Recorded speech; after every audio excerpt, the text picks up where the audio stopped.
오늘 본문의 말씀을 통해서 하나님과 동행하는 삶 네 번째 시간으로 형통케 하시는 하나님이란 제목으로 함께 말씀을 나누기를 원합니다.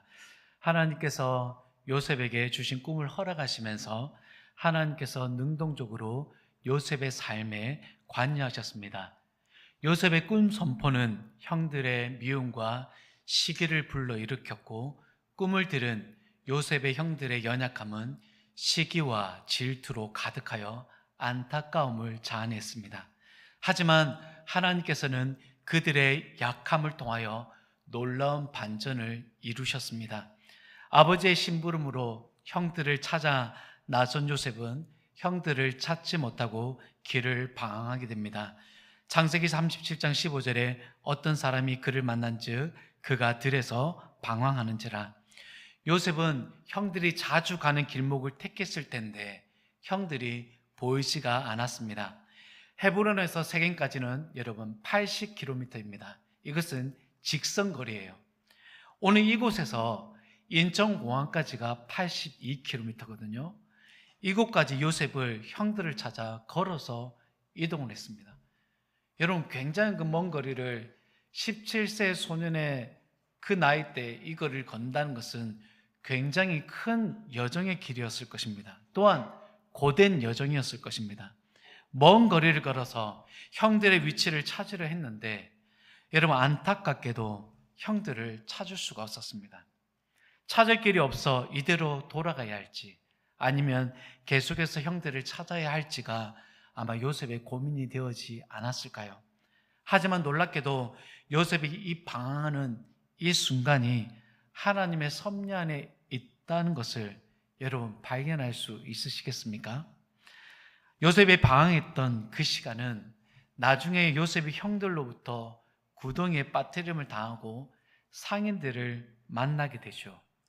그렇다면 요셉이 방황하는 그 시간은 하나님께서 그 상인을 마주하는 시간을 마치 맞춘 것처럼 보인다라는 신학자의 견해가 있습니다. 물론 요셉이 마주하고 싶은 사건이지는 않지만 하나님이 이 모든 섭리 안에 베풀고 계셨다는 것은 굉장히 놀라운 일입니다. 요셉이 방황하고 있을 때 형들을 보았다라는 어떤 사람을 요셉이 만나게 됩니다. 그리고 그 사람들을 통하여 형들이 도단으로 이동했다는 정보를 얻게 되고 요셉은 다시 도단을 향하여 20km의 길을 이동하게 됩니다. 여러분, 오늘 우리에게도 하나님의 분명한 목적과 부르심이 있습니다. 하지만 우리가 걷고 있는 길 가운데 이런 방황하는 순간이 있습니다. 이때 우리는 하나님의 선택과 목적에 대해 불편한 마음이 가져지기 시작합니다. 요셉의 꿈을 매우 불편해했던 형들처럼 말이죠. 나의 상황이 요셉의 형들을 찾지 못하여 방황하는 시기라면 하나님께서 상인들을 만나기 위해 시간을 맞추는 것이 하나님의 섭리로 여러분 받아들일 수 있겠습니까? 그리고 형들을 만나면 불행한 일을 만나게 되는데 형들의 위치를 알려주는 이런 어떤 사람을 만나게 된다면 이것 또한 하나님의 섭리로 받아들일 수 있을까요? 요셉에게 벌어지고 있는 이 모든 상황이 여러분 우연일까요? 요셉을 형들을 찾아 나설 때 방황했던 장면과 형이 어디에 있는지 알려주는 사람들을 만나는 장면을 통해서 우리는 하나님께서 요셉과 동행하고 계시다는 것을 확신할 수 있습니다. 이처럼 하나님께서 여러분과 함께 하시는 줄 믿습니다. 내가 걷는 길이 혹시나 불확실하다 할지라도 그 시간은 결코 헛되지 않을 뿐더러 하나님의 계획 속에 있다는 것을 믿으시기를 축복합니다. 또한 여러분이 가야 할 방향을 확인시켜 주거나 방향을 제시해 줄 누군가를 하나님께서 허락해 주실 줄 믿습니다. 아멘. 우리가 이와 같은 것을 믿는 이유는 하나님께서 우리와 동행을 이루시는 방법이기 때문입니다. 형들을 찾은 요셉은 여러분 또 다른 험난한 인생을 걷게 됩니다.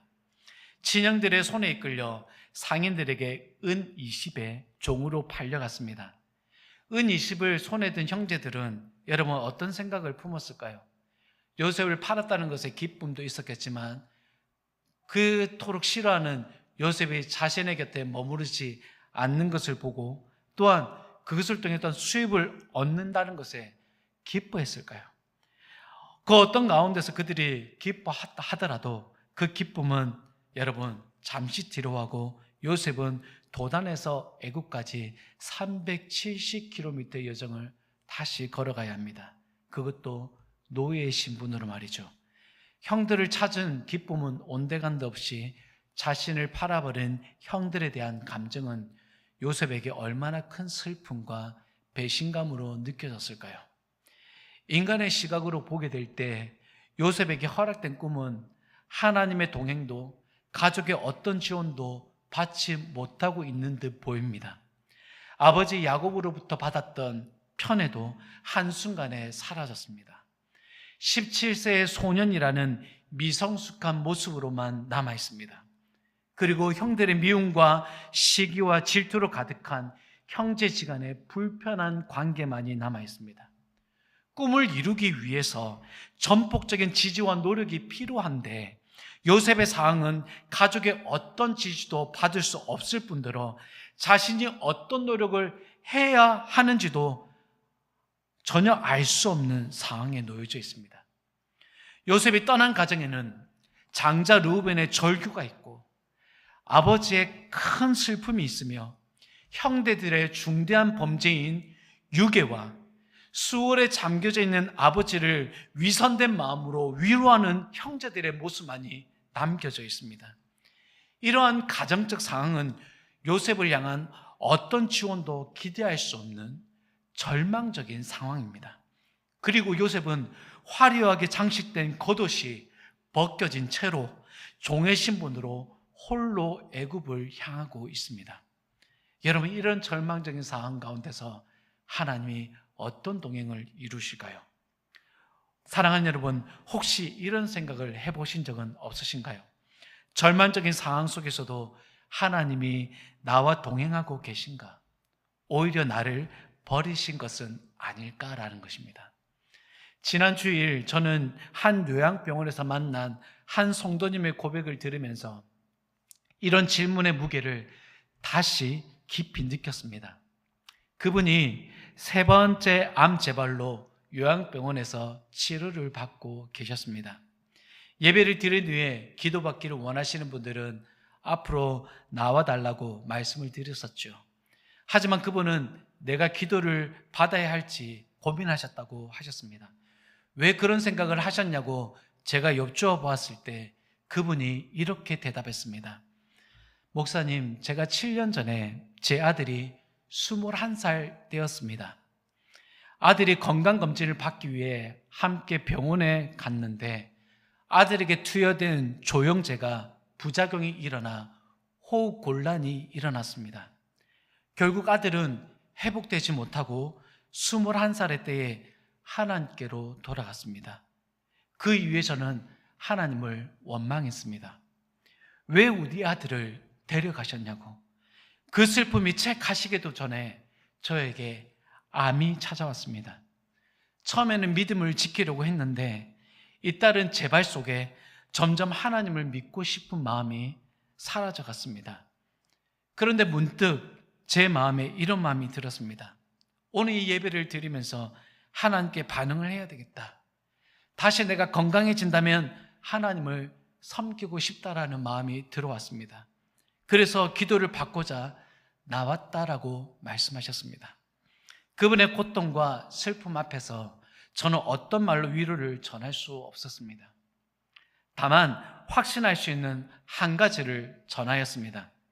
지금 이 순간 하나님께서 성도님을 부르고 계시고 동행하기를 원하십니다. 그 부름에 성도님께서 응답하고 기도할 때 하나님께서 분명 다른 계획이 있으시다는 것을 알게 될 것입니다. 라고 말씀을 전해드리고 기도하고 하나님의 인도하심을 구했습니다. 기도 중에 그분이 흐느꼈던 그 울음소리가 아직도 귀에 울리는 듯합니다. 절망 속에서 하나님과의 동행은 가장 가슴 아픈 일이고 나에게는 그런 일이 일어나지 않았으면 하는 바람이 우리 모두에게 있습니다. 하지만 우리의 삶이 우리의 생각대로 되어지지 않는다는 것은 우리 모두가 알고 있습니다. 요셉의 인생도 그러하였습니다. 창세기 39장 1절에 보면 요셉이 이끌려 애굽에 내려가매 바로의 신하 친위대장 애굽 사람 보디발이 그를 그리로 데려간 이스마엘 사람의 손에서 요셉을 사니라. 사랑하는 여러분, 요셉이 이끌려 애굽에 내려가매라는 이 표현은 히브리어 원문을 직역하면 요셉은 애굽으로 내려갔다라고 번역할 수 있습니다. 이것은 여러분 자의적인 것으로 내려가신 것이 아니라 타인에 의해 억지로 끌려간 상황임을 보여주고 있습니다. 여러분, 타인의 힘에 의해서 강압적으로 끌려가는 것이 얼마나 고통스럽습니까? 우리의 삶이 내 뜻대로 되어지지 않는 것을 보게 되면 여러분, 어떤 누군가가 나의 인생을 완전히 망쳐놓기 위해서 끄집어놓거나 어떤 상황 가운데 가둬놓는 그런 느낌을 여러분 받아보신 적이 없습니까? 지금 요셉이 그렇습니다. 자신의 의지와는 전혀 상관없이 다른 사람의 힘에 의해서 지금 강제적으로 끌려가고 있습니다. 한 상인에 의해서 끌려갈 수도 있겠지만 그 상인의 이면에는 또한 하나님의 이끄심이 있다는 것도 놀라운 사실입니다. 그가 이끌려 내려가는 것은 여러분 단순한 지리적인 이동이 아니라 요셉의 인생이 완전히 뒤바뀌는 전환점을 이루고 있다는 표현이 담겨져 있습니다. 그의 의지와는 무관하게 상인들에게 지금 팔리고 있고 또한 그 배후에는 하나님이 계시지만 요셉이 느꼈는지는 알 수는 없습니다. 만약 하나님께서 한순간이라도 요셉에게 관심을 거두셨다고 한다면 여러분, 요셉은 보디발이 아니라 또 다른 누군가에게 종으로 팔려갔을 것입니다. 때론 우리가 극한 상황이라 할지라도 하나님께서는 놀라운 하나님의 관심과 또 하나님의 동행하심으로 지금도 우리의 삶을 이끌고 계시는 줄 믿습니다. 하나님은 도단에서 애굽까지 400km 여정 속에서도 요셉과 함께 하셨습니다. 또한 노예 시장 한가운데서 요셉이 팔릴 때에도 하나님은 그와 함께 계셨습니다. 여러분, 이런 상황은 누구도 당하고 싶지는 않을 거예요. 왜냐하면 종의 신분으로 하나님의 인도하심을 받는다, 하나님이 나와 동행하신다, 아마 받아들이고 싶지 않을 뿐더러 내가 누군가에게 매매로 인하여서 팔린다라는 이런 상황과 놓여져 있는 것이 하나님이 나와 동행하는 것이다라고 한다면 여러분 받아들이고 싶지 않을 것입니다. 우리가 인간적인 시각으로 본다면 타인의 힘에 이끌려 400km의 힘든 여정을 걷고 나의 인격을 조금도 존중해 주지 않는 노예 시장에 놓여 있는 나를 본다면 우리는 하나님이 나와 함께 동행하고 있다는 것을 고백할 수 없습니다.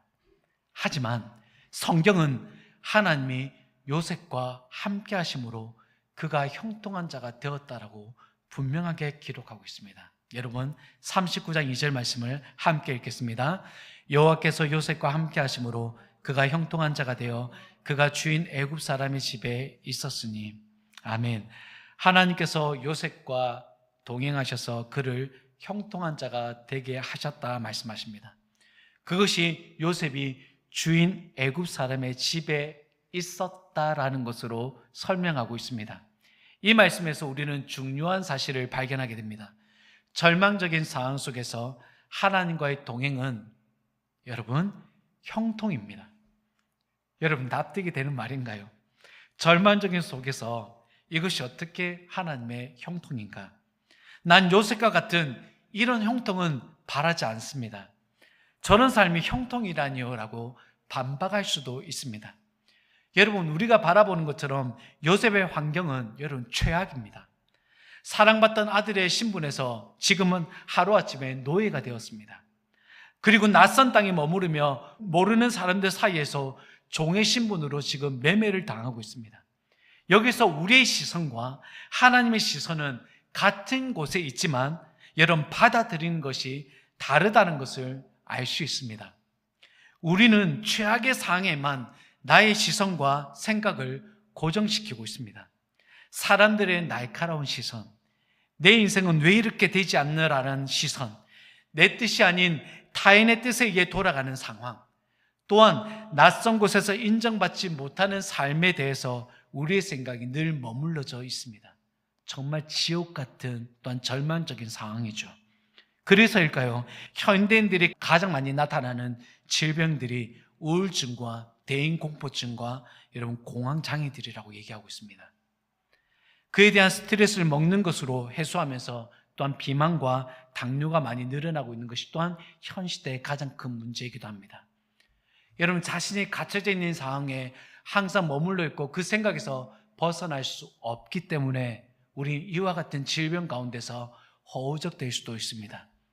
우리의 시선과 생각이 고정되어 있는 이 절망적인 상황에서 하나님의 생각은 내가 처한 죄악은 맞지만 그것이 하나님과 동행을 이루는 삶이고 그것이 형통이라고 말씀하고 있습니다.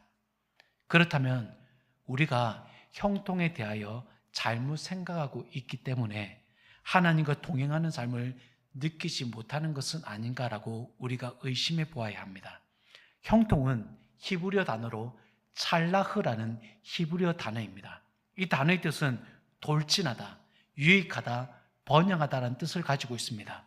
이 단어가 사용된 곳을 보게 되면 아브라함의 종 엘리에셀이 이삭의 아내를 얻기 위해서 하란 땅으로 향하게 됩니다. 이때 엘리에셀이 하나님께 기도하며 자신의 여정이 형통하게 되기를 구합니다. 여기서 엘리에셀이 구한 형통이라는 것은 여정이 순조롭거나 개인적인 성공을 의미하는 것이 아닙니다. 하나님께서 아브라함과 맺으신 그 언약이 친히 성취되도록 인도해 달라는 의미입니다. 이는 엘리에셀의 여정과 성공이 자신의 노력이나 또한 능력에 달린 것이 아니라 전적으로 하나님의 주권과 그리고 인도와 섭리에 달려 있음을 인정하는 태도입니다. 따라서 하나님의 형통은 하나님의 뜻과 목적을 이루시기 위해 상황과 사람들을 움직이는 방식으로 받아들여야 합니다. 이러한 의미에서 본다면 요셉은 애굽 사람 보디발의 집에 있는 것은 하나님의 형통이었습니다. 이것이 하나님께서 요셉과 동행하고 계신다라는 증거가 되는 것이죠. 아예 신분이 종이라고 한다면 보디발의 집에 간 것은 여러분 큰 행운일 것입니다. 하지만 요셉이 처음부터 종의 신분은 아니었잖아요. 가장 사랑받고 귀한 또한 아버지의 사랑을 받았던 기공자였습니다. 하나님의 뜻과 목적을 이루기 위해 요셉이 형통하게 하셨던 하나님의 뜻과 목적이 여러분 보이십니까? 애굽 사람 보디발은 왕의 친위대장입니다. 그렇단들 우리가 하나님의 그 wen대한 계획을 어떻게 다 이해할 수 있겠습니까? 볕단들이 일어나 요셉의 단을 주변에 둘러서서 절을 하는 것이 어떻게 보디발의 집에 있다는 것으로 우리가 관계하며 설명할 수 있겠습니까? 당시 종의 신분이었던 요셉이라면 우리는 하나님의 형통의 개념을 이해하지 못하였을 것입니다. 하지만 요셉이 애굽의 총리가 된다는 것을 알고 있다면 보디발의 집에 종으로 있다는 것은 그나마 조금 힘이 될 수 있습니다. 종이 총리가 된다는 것은 또한 매우 불가능한 일입니다. 이것이 하나님의 뜻과 목적을 가로막는 우리의 부정적인 생각들입니다. 이 부정적인 생각들은 늘 하나님의 뜻을 가로막게 됩니다. 그리고 이것이 가장 큰 장애물이 되는 것이죠. 하나님께서 우리 모두를 이미 예정하시고 택하셨습니다. 이것을 우리 모두가 믿어야 하는 것입니다. 이는 우리를 택하신 분명한 목적이 있다는 것을 에베소서 1장 11절에서 말씀해 주고 있습니다. 우리 함께 읽도록 하겠습니다. 시작. 모든 일을 그의 뜻의 결정대로 우리가 예정을 입어 그 안에서 기업이 되었으니. 아멘. 우리 모두가 하나님의 선택과 예정 가운데서 지금도 인도하심을 받고 있습니다. 혹 우리가 노예 신분일지라도 하나님의 계획은 여전히 진행 중에 있습니다. 어떤 계획이 있으신지는 우리는 부분적으로만 알 때가 있습니다. 그리고 우리가 어떤 자리에서 어떤 위치에서 무엇을 하게 될지는 전혀 모르는 상황에서 지금도 우리는 길을 걷고 있을 수 있습니다. 하지만 우리가 이런 상황 속에서도 잊지 말아야 하는 것은 하나님과 동행을 이루고 있는 삶이라는 것입니다. 요셉이 형통했던 이유가 여러분 무엇입니까? 하나님께서 그와 이룬 동행을 이루는 삶 때문이었습니다. 그의 삶을 들여다보게 되면 불행한 것처럼 보이지만 하나님의 계획 안에서는 모든 것이 준비되어지는 과정이었습니다. 하찮게 보이는 종의 삶도 하나님의 성취를 이루는 도구로 지금 이루어져 가고 있다는 것을 우리에게 보여주고 있습니다. 만약에 우리가 이런 상황 속에서 부정적인 생각과 부정적인 언어로 가득하게 된다면 우리는 그 어떤 하나님의 선하신 인도하심과 그분의 동행하심을 절대 발견할 수 없을 것입니다. 여러분, 분명한 사실은 무엇입니까? 우리 눈에 보이는 이런 절망적인 상황 속에서도 하나님이 요셉과 함께 하셨던 것처럼 오늘 저와 여러분의 삶 가운데서도 하나님이 함께 하시는 줄 믿습니다. 그렇다면 이 절망적인 상황 속에서도 하나님이 나와 함께 한다면 이것으로 믿을 수는 없겠죠. 하나님은 그와 함께하는 것을 또 다른 하나의 특징으로 나타내 보여주시는 것이 있습니다. 창세기 39장 3절과 4절 말씀을 우리 교도가여 읽도록 하겠습니다. 그의 주인이 여호와께서 그와 함께 하심을 보며 또 여호와께서 그의 범사에 형통하게 하심을 보았더라. 요셉이 그의 주인에게 은혜를 입어 섬김에 자기의 소유를 다 그의 손에 위탁하니, 하나님께서 요셉과 함께 하시며 그를 형통하게 하셔서 애굽 사람 보디발의 집에 머무는 것도 은혜였습니다. 하지만 하나님의 은혜는 여기에 머물지 않고 더 크게 확장시켜 나가십니다. 여러분, 금요 예배 시간에 우리가 고백하고 선포했던 찬양 여러분 기억하시죠? 그 크신 사랑, 그 크신 능력, 그 크신 은혜, 그것이 우리가 찬양했고 그것이 우리 가운데 가득하게 될 것이라고 우리가 선포하며 찬양했습니다. 하나님과의 동행은 이처럼 우리의 생각과 비교할 수 없는 하나님의 크신 사랑과 또한 은혜와 능력으로 함께 하십니다. 또한 그 안에는 하나님의 크고 깊은 지혜와 지식이 있음을 우리는 믿습니다. 하나님께서 요셉과 동행하심은 보디발의 집안에 있는 머무는 종의 신분이었지만 하나님의 크신 은혜로 인하여 보디발의 눈으로 직접 하나님이 요셉과 어떻게 동행을 이루시는지 보도록 하셨습니다. 하나님께서 요셉과 함께 하심을 보디발이 보았고 그가 하는 모든 일이 형통하게 된다는 것을 여러분 보디발이 보았습니다. 그리고 그에게 자신의 소유를 요셉의 손에 다 맡기게 됩니다. 당시 여러분 애굽은 다 신교적인 세계관이 있습니다. 축복과 성공을 신의 개입으로 해석하는 문화였습니다. 요셉이 종의 신분인데 어떤 축복을 어떤 성공을 보디발이 보았길래 여러분 그는 그와 같은 고백을 할 수 있었을까요? 주인이 밭을 가꾸도록 요셉에 맡겼는데 누구보다도 많은 수확을 거두었기 때문일까? 아니면 요셉은 주인이 맡긴 일에 대하여 성실하고 정직하게 담당했기 때문에 보디발이 그와 함께하는 하나님을 보았던 것일까? 그가 바라본 하나님은 요셉과 함께하는 분이셨고 요셉이 하는 모든 일을 형통하도록 이루신 하나님이셨습니다. 자신의 모든 것을 맡길 정도로 요셉의 성실함과 정직함은 본 것은 아닐까라고 추측해 볼 수는 있습니다. 현 시대의 불신자들도 여러분 신앙인을 바라보면서 하나님께 저 사람과 함께 한다는 것을 하나의 기준을 두고 있습니다. 첫째는 성실과 정직의 태도로 상황이 바뀌어도 변치 않는 사람을 보게 될 때 불신자들은 저 사람이 하나님과 함께하는 사람이라고 말하기도 합니다. 둘째는 어떤 것을 책임을 맡았을 때 얕은 꾀로 하지 않고 정직하게 행하여 탁월하게 열매를 맺는 사람을 보게 될 때 이와 같은 고백을 합니다. 셋째는 자신만 잘 되는 것이 아니라 주변까지 복되게 만드는 영향력 있는 사람을 볼 때 저 사람은 하나님이 함께하는 사람이다라고 말하기도 합니다.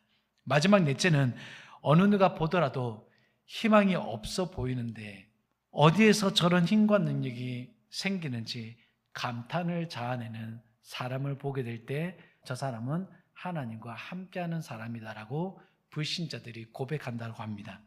저는 이렇게 네 가지로 정리해 보았지만 이 외에도 저 사람은 하나님이 함께 하시는 것 같다라는 것은 아마 여러 가지 이유도 있을 것입니다. 물론 우리 주변에 저 사람은 하나님이 함께 하실까라는 사람이 여러분 주변에 있으시죠? 그렇습니다. 그런 이유들이 우리는 그런 고백들을 만들어내는 것입니다. 반전이 일어나고 있는 이 상황을 듣게 되니 우리 모두 하나님과 동행을 이루시고 싶어하는 간절한 마음이 여러분 일어나지 않을까? 하지만 애석하게도 보디발을 바라본 하나님은 사실이지만 요셉은 종의 신분으로 여전히 있다라는 것입니다. 하나님께서 함께 하시는 것은 맞는데 부유한 것을 이룬 것은 아닙니다. 그렇다고 멋을 부리며 사는 것도 아닙니다. 조금 전에 내 마음속에 하나님과 동행을 이루고 싶은 불의 뜻 일어나는 마음이 있었지만 내가 원하는 삶이 이루어지지 않을 때 우리는 하나님과 동행을 이루고 싶어하는 마음이 갑자기 식어지는 경우도 발생합니다. 우리의 시각이 이렇게 세속적인 시각 가운데 매여져 있기 때문에 우리가 그와 같은 마음이 생기는 것입니다. 하나님과 동행을 이루고 싶지만 우쭐해 보이는 뭔가가 없을 때, 또한은 다시 종으로 팔려갔던 애처로운 상황으로 돌아가려고 하는 것입니다. 요셉은 이러한 절망적인 상황에서도 자신이 믿고 있는 하나님을 변치 않고 신뢰하며 하나님을 동행을 이루려고 하는 것 같습니다. 그것이 아니라면 어떻게 이방인을 섬기는 보디발이 요셉을 믿고 있는 하나님을 인정할 수 있었을까요? 자신의 신분이 나아지지 않을까라는 것도 분명한 현실인데도 말이죠. 사랑하는 여러분, 요셉이 하나님과 동행을 이루는 것은 우리가 미처 보지 못하는 것을 보고 있을 수 있습니다. 그가 꾸었던 꿈을 간직하고 있었을 수도 있고, 아니면 자신이 지금 하나님과 동행을 이루며 형통한 자라는 것을 확신하는 가운데 그는 생활하고 있을 수도 있습니다. 분명한 것은 요셉은 하나님과 동행을 이루는 삶의 특징으로 초라한 자신의 삶 속에서 하나님을 드러내는 힘과 능력을 알고 있는 사람이었습니다. 그리고 요셉은 종의 신분이기는 하지만 애굽 사람 보디발의 집에서 총무가 되었다라는 것에 있습니다. 이는 요셉의 노력과 요셉의 능력과 어떤 요셉이 가정적 배경으로 이루어진 것이 아니라는 것을 분명히 전제하고 있습니다. 오직 그와 함께 동행을 이루고 있는 하나님의 능력이었습니다. 그래서 보디발이 요셉을 바라봤을 때 요셉의 능력을 본 것이 아니라 요셉과 함께하는 하나님을 보았고, 요셉이 하는 일에 대해서 모든 것을 형통하게 하시는 하나님을 본 것입니다. 사랑하는 여러분, 때로는 우리 가운데 가지고 있는 능력과 내 가진 소유를 드러내고 자랑할 때가 있습니다. 여러분, 이것이 하나님의 동행을 이루는 특징이 아니에요. 그 모든 것을 초월하여서 하나님의 능력이 드러나는 것이 하나님과 동행을 이루는 특징이 되는 것입니다. 사랑하는 여러분, 말씀을 맺겠습니다. 노예의 신분은 요셉에게 있어서 절망적인 상황이었습니다.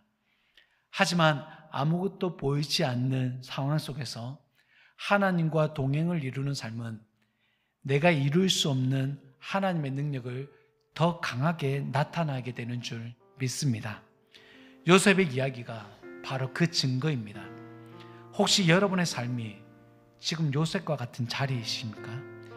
이해할 수 없는 고난을 맞이하게 되고, 또한 내가 있는 이 현장에 답답한 현실을 맞이하고 되고, 아무리 기도해도 변하지 않는 상황 가운데 머물고 있지 않으십니까?